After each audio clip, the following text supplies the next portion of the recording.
when you pull on that jersey, you represent yourself and your teammates. And a name on the front is a hell of a lot more important than the one on the back. Get that through your head. And here we go.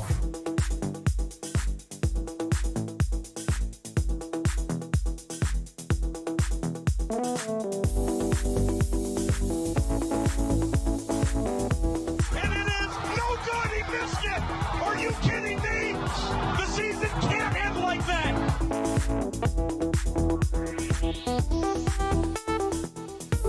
The playoffs? Don't talk about playoffs. You kidding me? Playoffs? I just hope we can win a game. What we've got here is failure to communicate. We all go a little mad sometimes. Some goofball in a hat and a red shirt. Now he takes off the shirt. He's running down the middle by the 50. He's at the 30. He's bare-chested and banging his chest. Now he runs the opposite way. He runs to the 50. He runs to the 40. The guy is drunk, but there he goes. The 20. They're chasing him. They're not going to get him. Waving his arms, bare-chested. Somebody stop that man.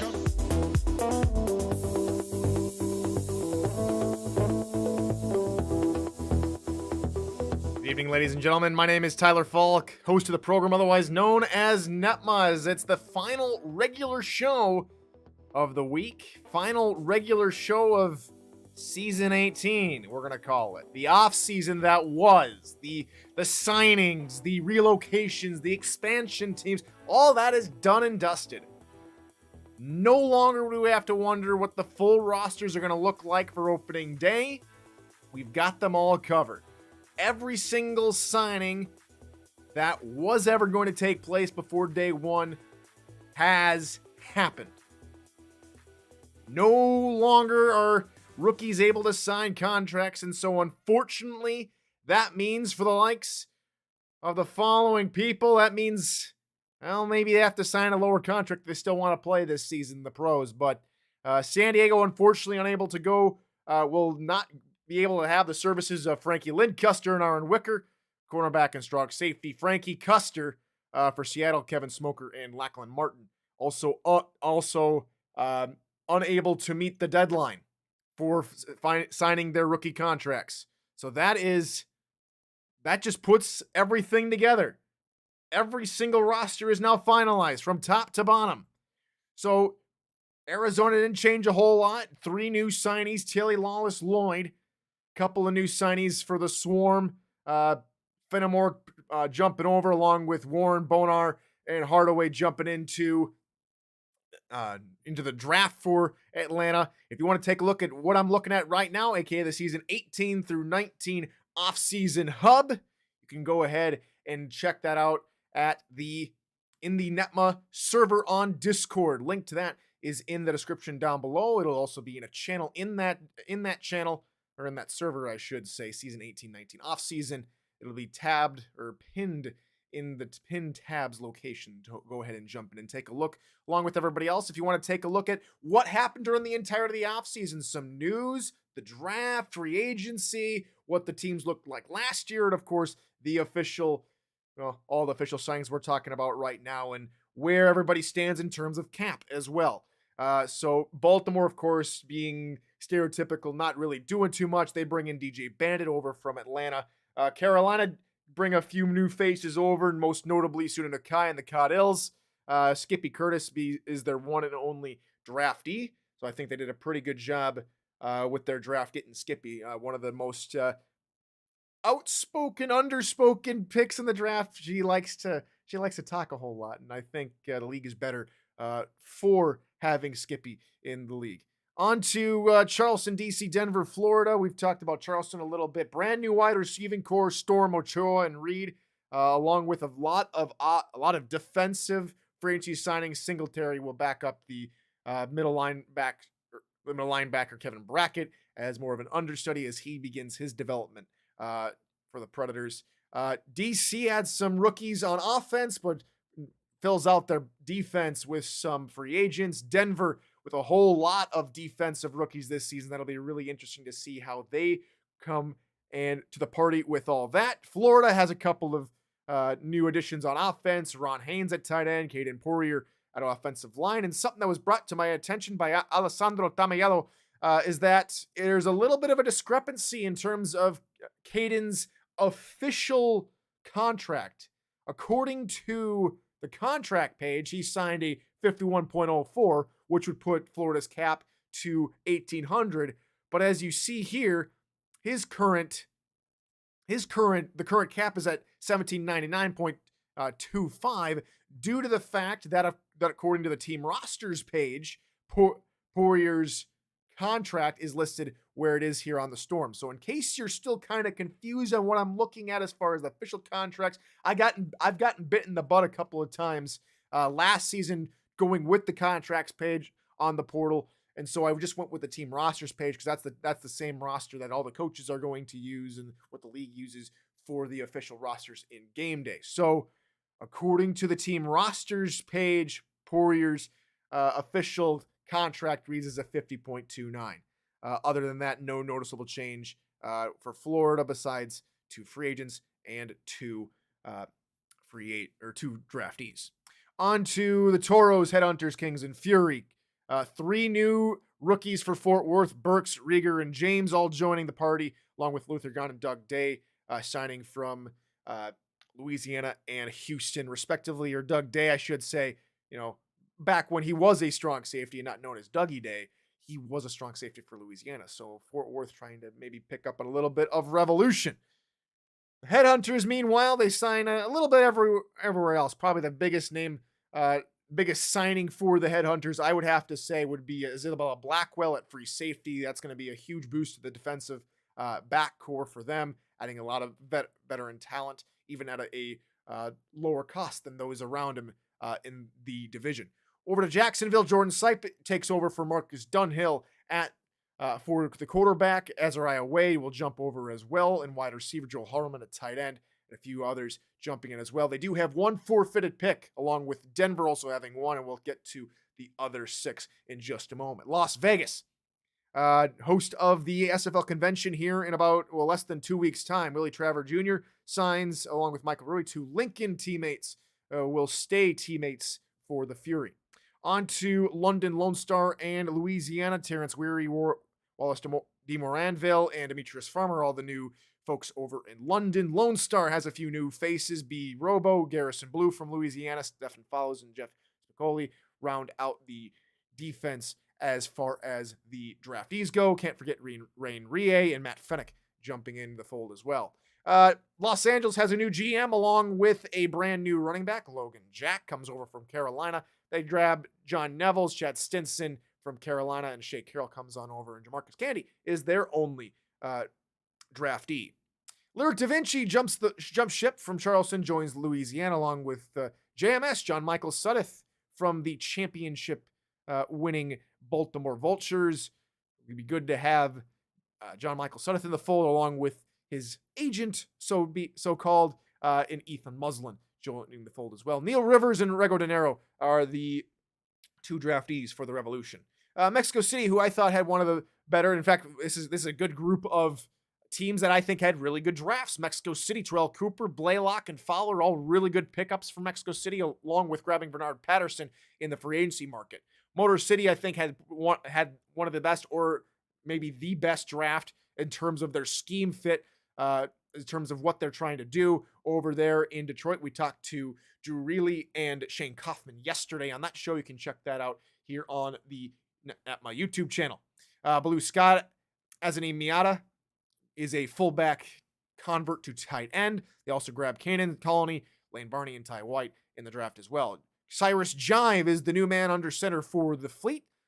All draftees for Portland. No free agent signing, so it's Jobo McSlim, Louis Negron, Joseph Lama, Dale McLean, and Joey Robb for Portland. For Queen City, lots of new faces. They had the most work to do in the offseason with a whole bunch of free people leaving for free agency. They grabbed O.J. Bruin from Portland, Adrian Ellis, Stephen McMichaels, Frank Stackhouse, Joseph Sabolka, and all the rest you can see there on screen as well, along with Greg Gaines, a big pickup, along with Kappa Jones. We grabbed a whole host of draftees as well. On to the bottom 4, and most noticeably here for San Diego, they are the team with the second least players contracted on the roster. 3 forfeited picks, 2 players not signing their rookie contract, and no free agents and only 3 draftees. We'll see if San Diego can keep up with the rest of their new division in the West. And speaking of the West Division, Sioux Falls jumps out of the West Division, joins the Central Division, and they pick up Marcus Duncan, Michael Knight, Wagner, Hawkins, and Rukin Jr. in the draft. Tulsa as Justin Williams, Ware, and Swift in free agency, and they pick up Mike Mello and Skinny Washington as Tulsa looks to build on their fine form from last season. The last of the returning clubs, Vancouver. Christian Brown takes over for Captain Canada, and he has some pretty big shoes to fill, I would have to say. Justice Blackwell also jumps over in free agency, and they also grab Hector Huxley and Will Stern in the draft. On to the expansion teams, Canton, Indianapolis, Minnesota, and Seattle.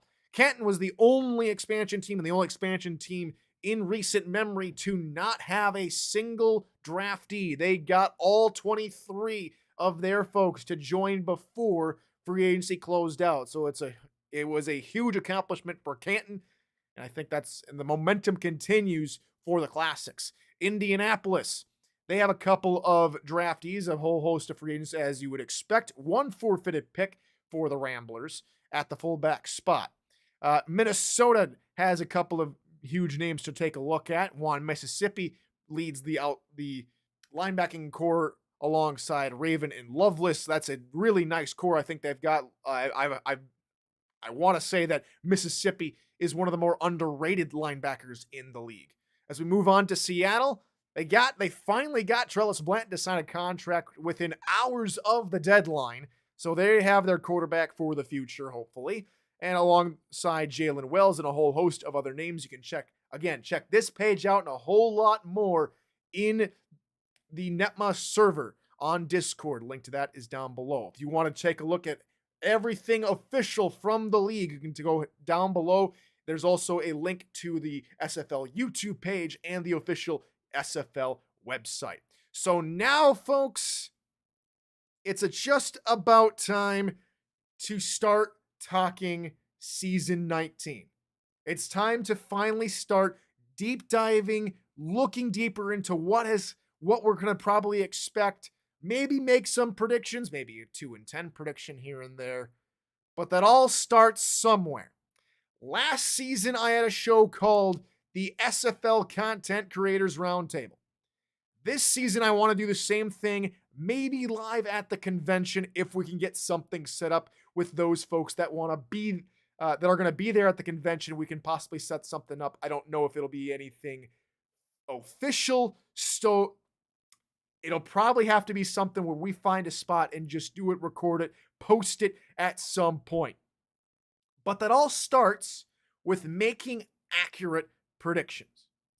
So I sent out a massive spreadsheet to a whole bunch of content creators, and we had a whole bunch of folks jump on. Ashley Jackson said hello. Eddie Gage said hello.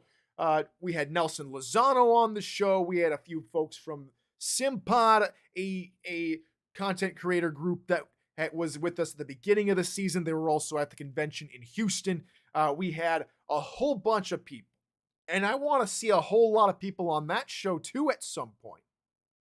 But it all starts with a certain type of sheet, an Excel spreadsheet or a Google sheet, if you will. Now I'm going to do something different this season. Instead of giving out just that sheet to the content creators, I'm going to give that sheet to you guys, for you guys to make your own predictions. Now here is what the sheet looks like. This will be posted in the NETMA server on Discord and possibly even the official SFL Discord as well. This is called let's just show you what it's called. The Season 19 CCRT or Content Creators Roundtable. But this will be for everybody. This has 2 different templates you can use. What will happen, and this is not currently posted in the server yet, but what will happen is that this sheet, there will be a link to the sheet where it'll be only view only. And what I'd ask you guys do is duplicate this sheet, or either sheet, we'll walk through them here in just a second, into a new spreadsheet for you to edit, you to make your own predictions accurately, and maybe share them with the community or share them with myself. Maybe I put together a huge poll of, what does the community think each team is gonna do? Who's gonna win the division? Who's in, who's out of the playoffs? Your hot take, your championship, who gets the first pick in season 20. All that kind of fun stuff you can find out for yourself here using the sheet. Now, for the content creators, this sheet looks very similar, but very different in a few regards. And so we're going to start all the way at the beginning and just walk you through the sheet. I have gone through and listed every single team's opponent for week to week, their bye weeks. I've added a couple of formulas so that it tallies all the wins and losses, and it automatically tallies the records into their divisions. And I've sorted them into the new divisions. So for the North, they have Canton and Motor City in there, London and Queen City. And all of the wins and loss records will automatically get transferred over. Now, going on to how do you tally everything? Let's start with this wins and losses tally system. So, for instance, if you want to go ahead and say you're thinking that Eddie Gage is going to lose to Atlanta per se. Now, it will not automatically enter in Atlanta's record, so you also have to do that manually with this system. We'll get to the checkboxes one in a minute, which might be a little easier for some folks to get. Some folks that you might find this way a little easier. But it'll automatically highlight wins and losses. It'll automatically tally up the win and loss in the column over there on the right-hand side. And as you can see there with Atlanta, you can already see that it's tallied a win in their record in the division. So at the end of this sheet, you're going to be able to find out whether or not, you've done everything correctly with these win counter checkboxes down here. I've already formulated it so that for week 1, there should be 14 wins, no more, no less, in this column, in column D for week 1. So I'll just quickly go ahead and get 14 wins in the column. Now, this isn't, of course, right, because, well, both Baltimore and DC can't win, but you know what I'm getting at here. But let's just say I put maybe one extra win in the column. Now, that's going to tell you two things. That's going to tell you that, well, you've got an extra number of wins in that column, and that needs to change. And so at the end of that, you have to go back and figure out, okay, which game did I give 2 wins to, or so on and so forth. At the very end of that column, the total wins and loss column, I formulated to find out what the total number of wins should be in the win column combined for each team. I've done the math, and there's 330. I want to say there's 338. That doesn't sound right. 338 total scenario. Well, not total scenarios. There's millions and millions of scenarios.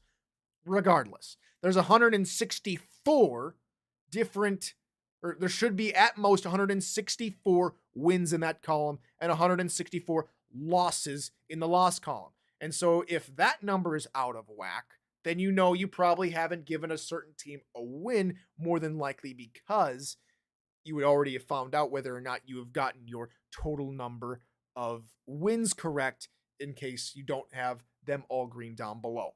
So that's a system of checks and balances for you guys to take a look at. But say maybe that's a little bit too hard. You don't want to, we'll fix that here in a moment. But say that you think that's just a little bit too hard. You want to just point and click. You don't want to have to drag down or enter in everything for your sheet.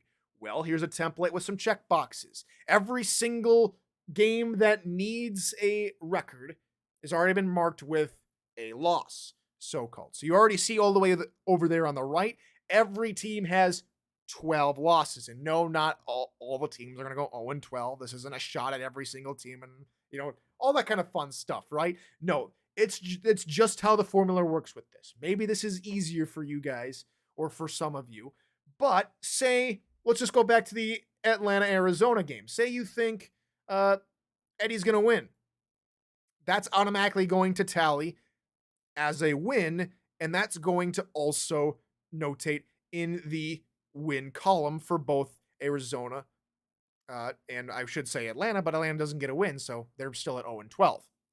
What can happen from this is maybe that's the only game they win. That's all you need to mark for Arizona. But just remember that you still have to get 168 wins in there, and it has to be for the right club. So that's just taking it a little bit further into how to mark all this stuff up when you guys make your own, if you guys want to make your own, or if you just want to wait for all the content creators and myself to come out with our official predictions. Regardless, on to, let's go back to this sheet here. And as far as position goes, that's optional. Say you want to go ahead and figure out, who's going to be the division winner. You want to go through some tie breaks yourself or go through the official SFL tie breaks and figure out who's your number one in the Atlantic Division. Is it going to be Baltimore? Is it Charleston, Carolina, DC? Based on your predictions, right? You'll see after you've annotated every single record, every single win or loss, that you'll find out Baltimore has 8 wins, DC has 9 wins. DC's your number one overall in the Atlantic Division. As far as the last 4 teams in, the last 4 teams out of the playoffs, last 4 teams in are spots 9 through 12 in the official playoff seeding. Those teams are like your bubble teams. These are like your bubble teams in NCAA March Madness. So you think maybe Mexico City is maybe one of the last 4 teams into the playoffs, and maybe that's a team that just barely scrapes by. If they hadn't win the division, they're hoping they get in with a good enough record. Last 4 teams out of the playoffs, exactly the opposite. The teams that are right there near the playoffs, but for some reason or another, you don't think they're going to make it based on your predictions or just based on some hot takes. Doesn't have to be a bad prediction or anything. On to the SFL champion. That's pretty self-explanatory. You just go ahead and click the team you want to go ahead and put as your SFL champion in the first pick of the season 20 draft. Same thing.